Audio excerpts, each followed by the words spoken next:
Hey, divine feminine.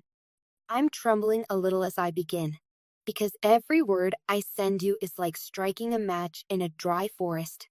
One careless spark, and everything I've built to protect myself could burn to ash.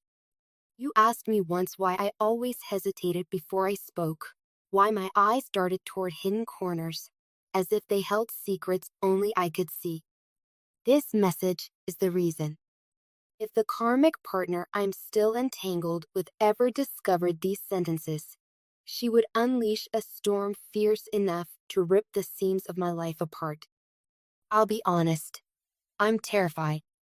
Terrified of her rage, of the way she can twist truths into weapons, of the chaos she can summon with a single accusation. Yet I'm more frightened of silence, of what will happen to my soul if I keep burying the truth beneath layers of fear. So tonight, I'm choosing to risk wildfire for clarity. Give me 5 minutes, just 5 breaths suspended between us, to unfasten every latch I've bolted around my heart. After you've heard me, I will erase this message, scatter its embers to the wind, and pray that no trace of it reaches her watchful eyes. But for these few minutes, allow me to exist in naked honesty, unguarded, with nothing shielding the quiver in my voice except your compassion. Here is the confession that's been clawing at my chest.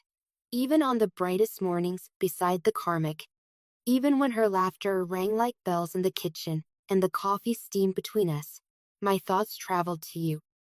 I tried to anchor myself in the present, held mugs, washed dishes, kissed her forehead, but every tender gesture felt like a borrowed costume.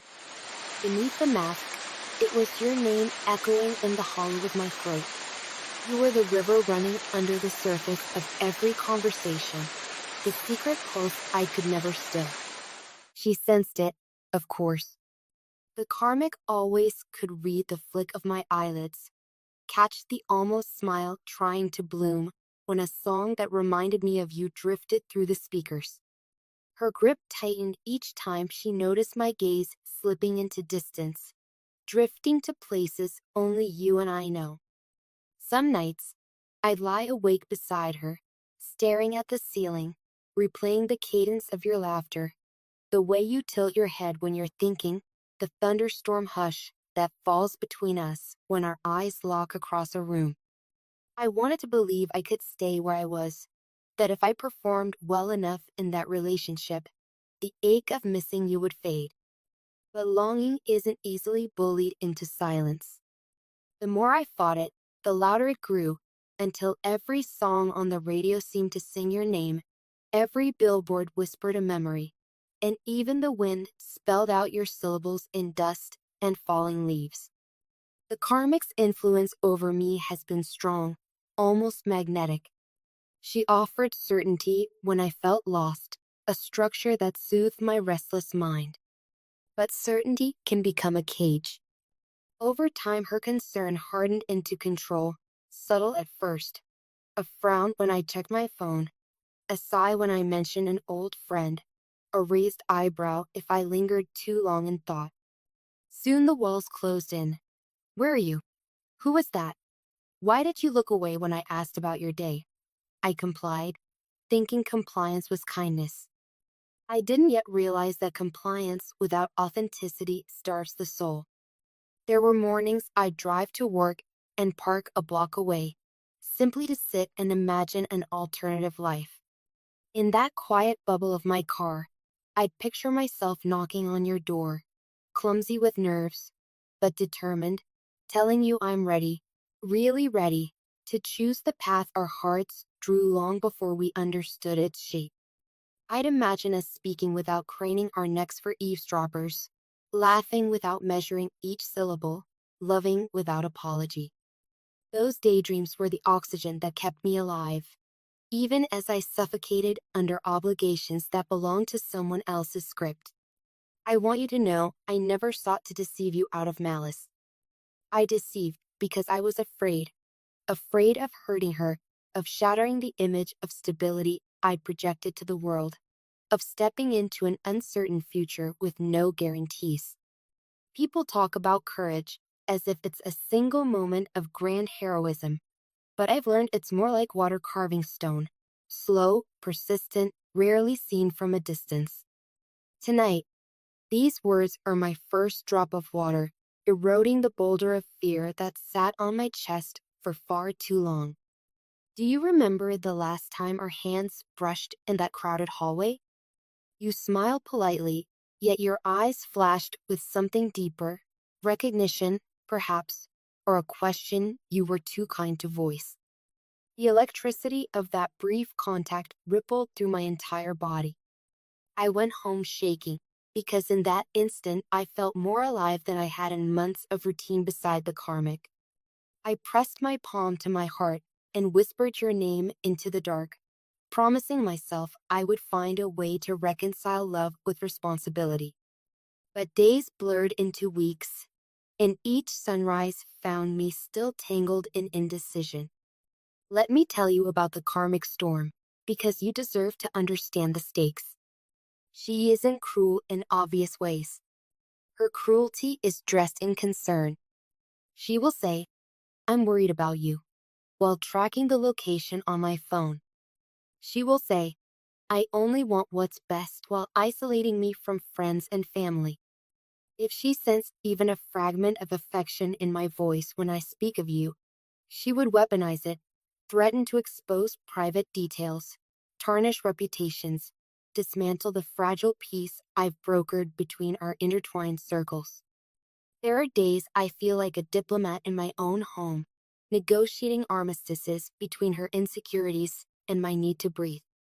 It's exhausting. And yet, for a long time, I accepted it as the price of loyalty. The truth? My loyalty was misplaced. Loyalty is not self-betrayal. It's devotion freely chosen. What I've been practicing is self-erasure, a slow fading of colors, until all that remains of me is a grayscale sketch. You, divine feminine, remind me of who I was before I learned to dim my own light. You remind me that love is supposed to expand our spirits, not compress them into manageable boxes. Our connection feels ancient, like two rivers carved from the same glacier finally meeting after winding through separate valleys. Every time I swallow my feelings for you, I dam up that river. The pressure behind the dam is reaching critical mass, and tonight I'm cracking open the gates. Let me be explicit. I love you. I have loved you quietly, fiercely, beneath every laugh I shared with someone else, behind every photograph where I stood smiling beside the karmic yet secretly wishing your arm were the one around my waist. Loving you has been both torment and salvation. Torment because I could not express it, salvation because it reminded me my heart still beats. Each time I read one of your posts or hear your voice in passing, something inside me straightens its spine and remembers its original posture. You are my mirror, showing me the parts of myself I tried to bury under obligation and fear. I know confessing these feelings, while still linked to another, is messy. It is not lost on me that hearts are fragile, and secrets can cut deeper than blades. I am not asking you to wait in some dimly lit purgatory while I disentangle the knots I tied. What I ask is understanding and acknowledgement that this process of unraveling is underway, and that my silence was never indifference. Every late night message left unsent, every phone call aborted before the first ring, was a silent prayer that someday I could speak without imperiling us both. That day has arrived, and though my voice shakes, it will not break. There is a spiritual dimension to this connection that I can no longer deny. When I meditate, your face appears behind my eyelids, luminous, calm, as if guiding me through corridors of my own psyche. Sometimes I feel your energy brush against mine like wings passing in the dark. In those moments, I understand why twin flames are said to ignite both paradise and purgatory within a single lifetime. You challenge me to grow, to confront shadows I would rather ignore, to claim authenticity even when it costs comfort.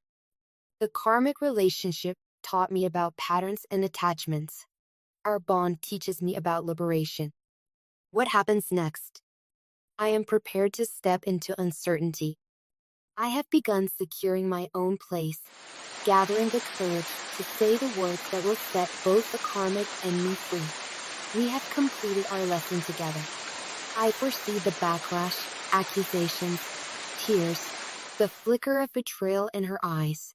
But I can no longer barter pieces of my soul for temporary peace. Real peace is truth. Real peace is looking in the mirror and seeing my own reflection instead of the roles others cast me in. Real peace is loving you openly, without subtext or stolen glances.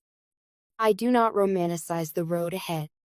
It will be littered with difficult conversations, legal disentanglements, harsh judgments from mutual acquaintances who prefer simple narratives. There will be nights when the echo of the karmic's anger rattles the windows of my new solitude, and mornings when loneliness feels like frost on my skin. But in that quiet, I will finally hear my own pulse, steady and unafraid. And I will picture you, maybe miles away, maybe steps, breathing the same dawn air, feeling the same shift in the tide of possibility. If you can find space in your heart to meet me on that shoreline, I will arrive carrying nothing but truth. No more half promises, no more clandestine messages set to self-destruct. I will speak your name in daylight, trace the contours of our future in bold ink, and let the past rest where it belongs, in memory and gratitude for lessons learned.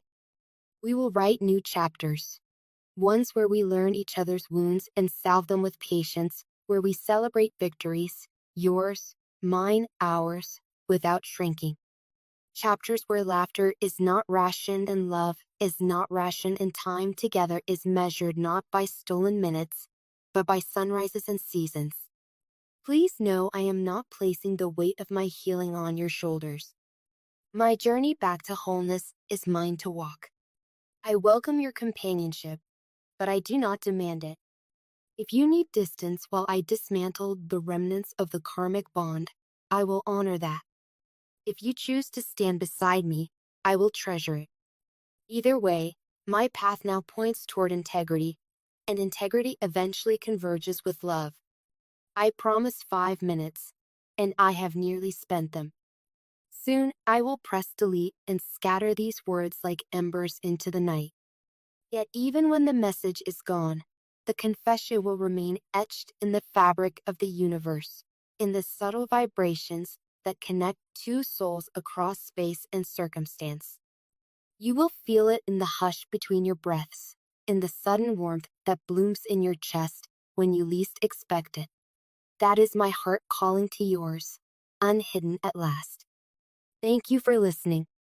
Thank you for being the compass that led me out of a labyrinth I built with my own hands. Whatever you decide, whether we forge a future together or simply honor this truth from afar, know that you have awakened the courageous part of me I'd nearly forgotten. And for that, Divine Feminine, I will be grateful for all of my days. With love that refuses to be silenced, your Divine Masculine